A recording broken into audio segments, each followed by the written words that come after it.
Hello, I'm Perrin Beatty, President and CEO of the Canadian Chamber of Commerce, and welcome to the Business of Business.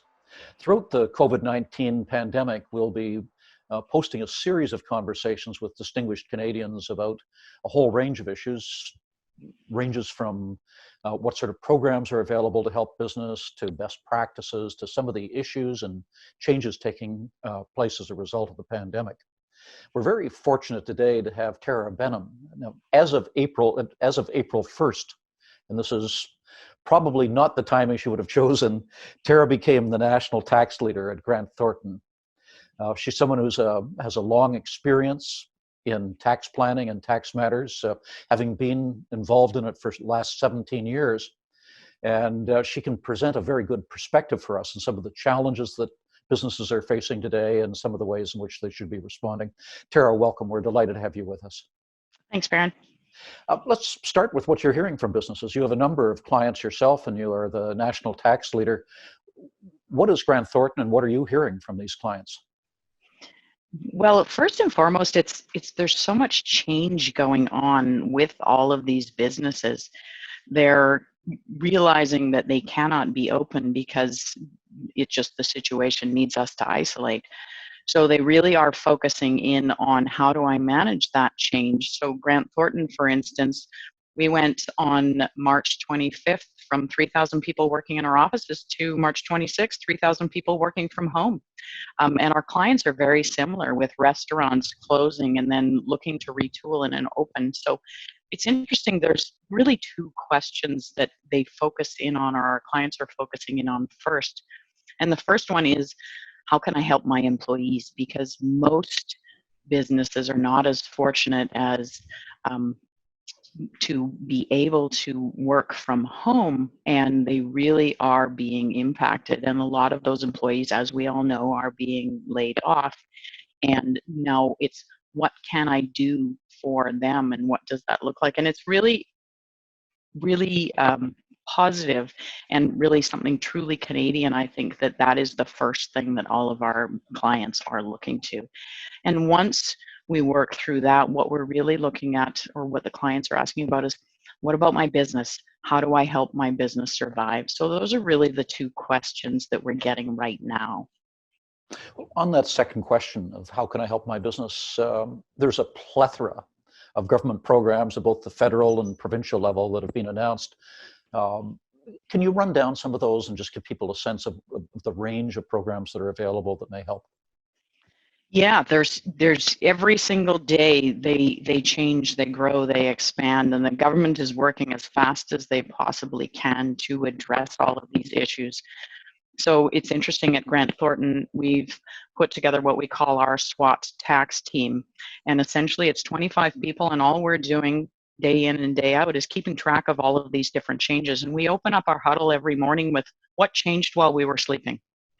So that's how hard it is to keep track of this. So as of right now, one of the big ones is the Canada Emergency Response Benefit. So that's the CERB, and that's the $2,000 a month for people who are unable to work and because of COVID. And it initially started with, you had to have no income and only employment income in the last 12 months. And it's morphed as people have been asking and saying, this doesn't apply to me and I need this. So part-time workers were brought in this week, and now they can work and make $1,000 a month. So that's one of the big programs that's filling a hole. The really hot one this week is, and it's massive, it's the $73 billion Canada Emergency Wage Subsidy. So this is the one that is the 75% subsidy up to a maximum of $847 a week. And then there's a whole bunch of criteria on how you fall into it. So that's, I would say, the biggest for right now. Another one that was brought in was the temporary wage subsidy, and this one is a 10% wage subsidy that the employer can just reduce the withholdings on their employees, the payments to the government.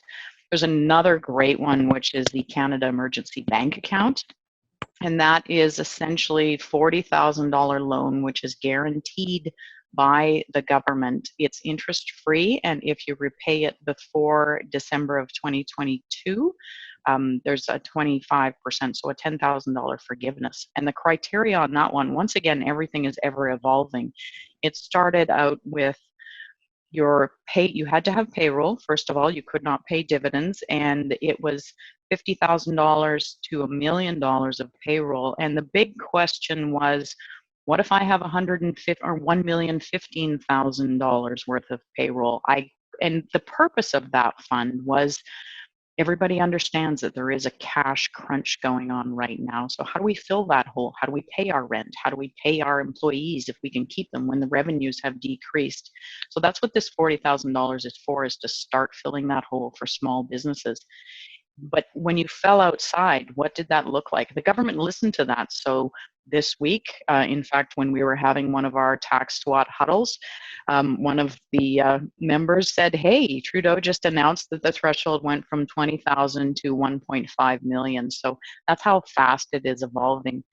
In addition to that, there's EDC and BDC loans that are available through your banks, and that's really focused on companies in crisis, and it's up to $6.2 million per employee. And then layering onto that, they've delayed the filing dates for a whole bunch, pretty much everything that we needed to file with the government from a Canada Revenue Agency perspective. The deadlines have been delayed, and the payments timelines have been delayed as well. And what they're really trying to do there is keep that money in the economy so that the economy can stay stronger and survive this storm, so that we can pick up and move forward. Are there still holes? What are you hearing? Are there people falling through cracks at this point, or are these programs pretty well address the needs of the business community? I think there are a few holes still. I mean, we're trying to figure this out on the fly and as fast as possible. And when you don't have time to think, there are definitely holes. So places where I see holes right now, students, so university students coming out and looking for their summer job, which doesn't exist anymore. That's definitely a hole. Seniors really haven't been addressed yet, because their portfolios, for ones who aren't on a fixed pension that is guaranteed, their portfolios have really decreased. And what does that mean for them? And is it a short-term assistance that they might need? Is it long-term? And so I understand that that one is going to be addressed as well. If you look at a business and keeping our economy strong, what are the two main costs that a business incurs? Well, it's our salaries and our employees. So we've already started addressing that. Well, the second one is rent. Mm-hmm. And so this is where this week there's been more conversations about commercial rent and how can we help and really kind of fill that hole as well. Because rent relief, where the landlord just grants the relief, well, that's just pushing the crisis to a different person, to the landlord who still has a mortgage. So that one, we can watch for it to come. Now, you are obviously dealing directly with clients, but you also have an interest in some of these broader issues. You've been very active in your local Chamber of Commerce, on the board there, and working with the BC Chamber of Commerce as well. Looking more broadly at the Canadian economy, what impacts are you seeing at this point? Are you seeing permanent changes that are taking place? I think we will see some permanent changes. From an economy perspective, I think that we'll see one thing, which is kind of surrounding our supply chain. And what we'll really be looking at is, one, how secure is our supply chain? And our advisory side is really starting to zone in on this and deal with our clients and say, what does it look like? But if you think about what this pandemic has really shown us, is where some of our holes are, the things that we rely on, that in a crisis, what do we need, and have we outsourced it to a place where we cannot have access to it and don't have as much control as we might like? So I don't know that we will totally change our supply chain, but we will definitely be much more conscious of it and say, do we want it all to be outside of Canada? What does that look like? How will that affect the economy? Well, quite honestly, I think that it will make the costs go up, because currently what we've been living in a world with is, where can we get the product that we need in the most cost-effective way so that we can generate our products, at the lowest cost, and that also benefits our economy. So once we take into account bringing some of that into our domestic market, it will definitely change that. So we're certainly seeing a higher focus now in terms of security of supply, and that means then that people look at nearshoring production, or that they are nearshoring their sourcing for production, or that they'll be building inventory or looking at other changes as well. But supply chains also run in Canada itself, and one of the frustrations that businesses had over the years has been interprovincial barriers to trade. Now, as we find our supply chains internationally being cut, increasingly our domestic supply chains become just that much more important. Do you anticipate that issues like interprovincial barriers to trade will be under pressure, and that we'll be looking at building a more integrated national economy than we've had up until now? I would like to think the answer is yes. And if we look to how are we working together as federal bodies, provincial bodies, and municipal bodies, all the way down the chain, we are all working together. So I think that we're going to take some learning from that and really kind of try and be a little bit more cohesive. Has the firm been looking at, in terms of the advice that you're giving to businesses, many of the businesses that you work with are private businesses, many of them are SMEs. What about the structure of businesses? We're going to be finding, even as we come out of this, for example, restaurants are still going to be hit by social distancing. Restaurants are businesses that at the best of times can be very challenging for people. You take out half the seating from that, and you have serious problems. So many of the restaurants are responding to that by going to takeout much more than they were doing before, or offering catering. Are you seeing in your clients significant changes in terms of how businesses are organized? And will these be changes which will be permanent as opposed to being simply short term? I think that they will be permanent changes, and we are seeing a massive amount of change and innovation. For instance, one of my clients is a physiotherapist, and he closed his office on the Friday, and the Tuesday he was open doing video consulting, which has been something that was on the plate before, but not something that they had actively moved on. So right now he's seeing, I think, 6 patients a day. Normally he sees about 18 to 20. So it is different, but it's definitely a change. And I was talking to one of our restaurant clients yesterday, and she immediately closed the restaurant and then looked at how can I retool this. So for the last 2 or 3 weeks, she's been using the kitchens to bake bread and supply some local grocery stores with this fabulous baked bread.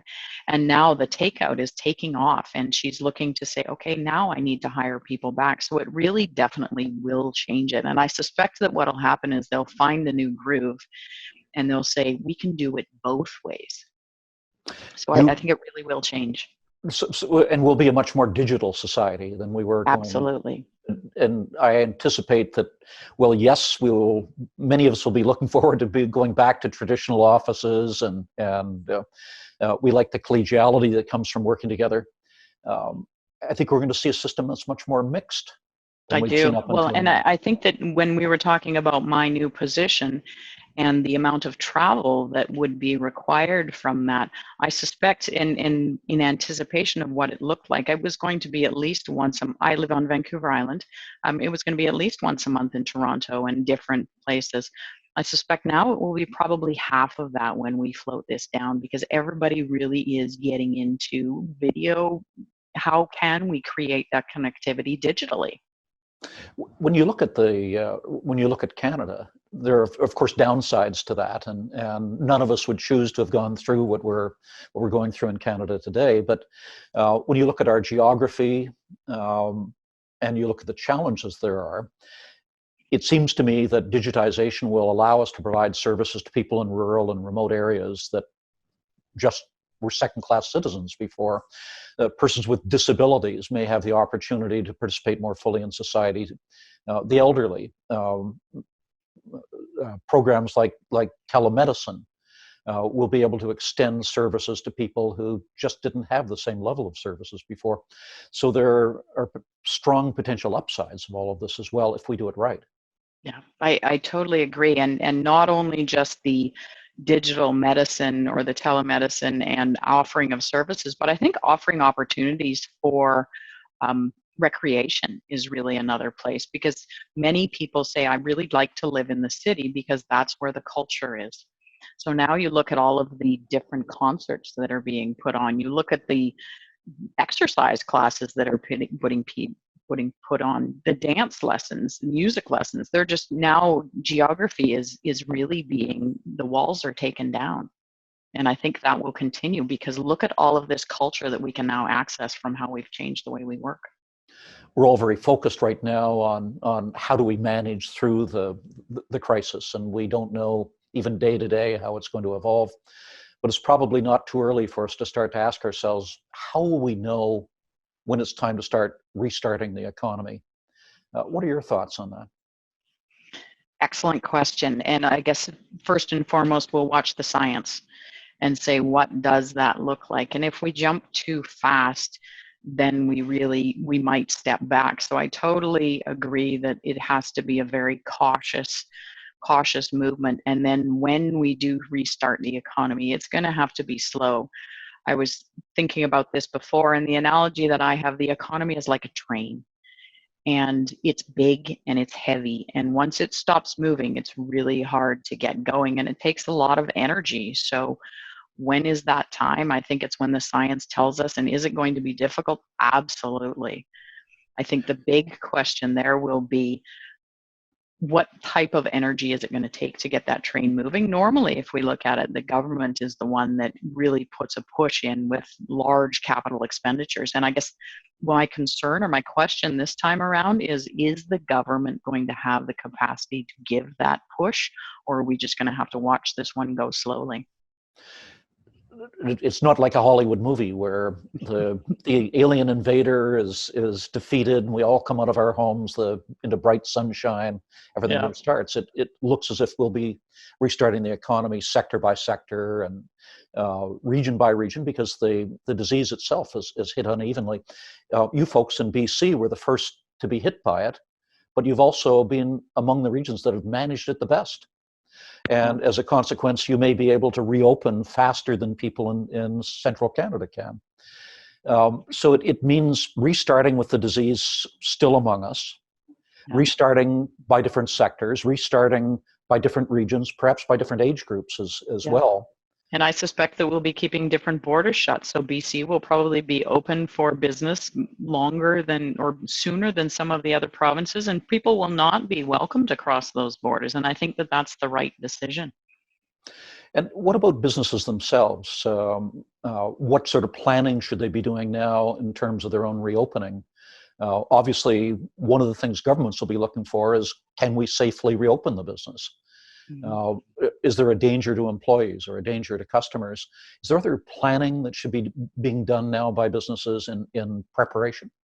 Well, I think that the biggest planning that our businesses need to be doing and are doing right now is, it's all surrounding cash flow. So it's, and so we're helping a lot of clients walk through and say, what does that look like? So how, from a cash flow perspective, do I survive this period? And when we come out of it, what does it look like? Because once again, they're going to have the resources to start that up. So my restaurant clients that I was talking to yesterday, she said, all of my inventory is gone. I'm going to have the cash flow to build that up again. I was talking to one of my dental clients, and she was talking about, when I open up, I am going to have a significantly different structure in my office. So what they're doing right now is they're looking at what type of ventilation systems should be there, what type of additional walls need to be there, what type of PPE are they going to layer on so that they can continue. So each business is going to have to, one, look to survival from a cash flow perspective and model that, but also look at the physical attributes of what does it look like and how is it going to have to change.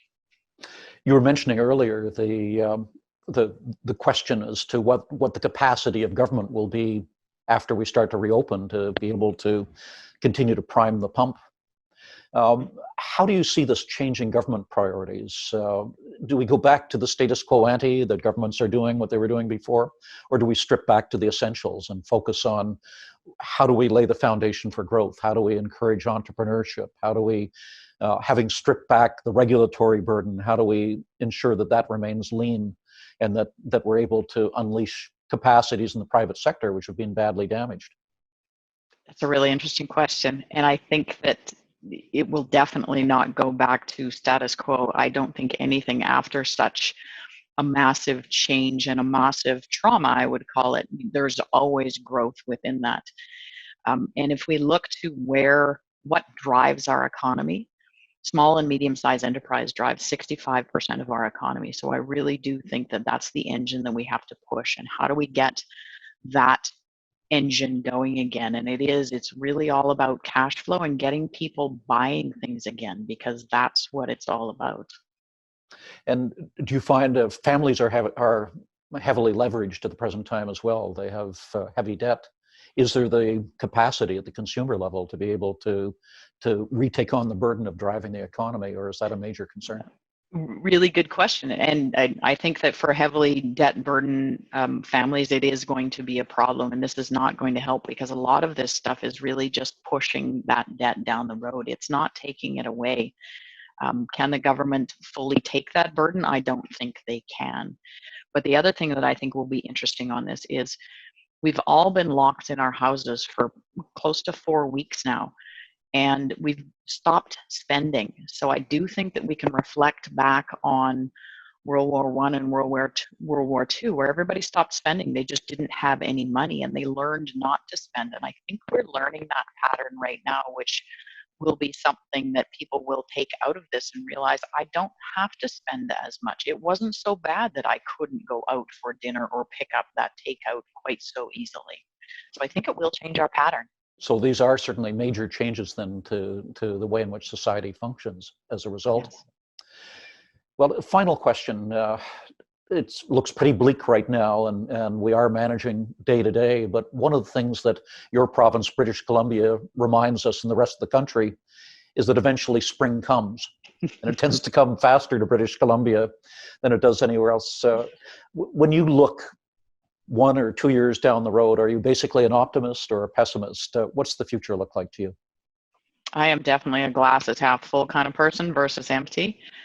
So what does the future look like? I think that we've taken a massive amount of learning out of this, and we have innovated so much more. I do think that the digital economy and the way that we work together and the way that we connect will have changed significantly. And what I really look forward to is working more closely with people in all different regions. So for instance, you and I having this conversation right now, that's the sort of thing that I think we will continue, and it will be different, but it will be better. So for all of us then, whether public sector or private sector, what we need to do is we need to be focused on building something better, not Yes. attempting to go back to where we were before. Yeah. Well, and actually one of my partners, we were having a conversation yesterday, and what she reflected on, she said, I listed 5 positive things that have impacted me recently in the last 4 weeks. And it really was an interesting way to reflect on what she's learning and how she's growing on that. And I went back and did it myself, and it is incredible. There's so much positive coming out of a negative thing. Tara, I think that's a great note to leave it on. Thank you so much for all that you're doing on behalf of Canadian business, and thank you so much for being with us today. It's been a real pleasure. Thanks for having me.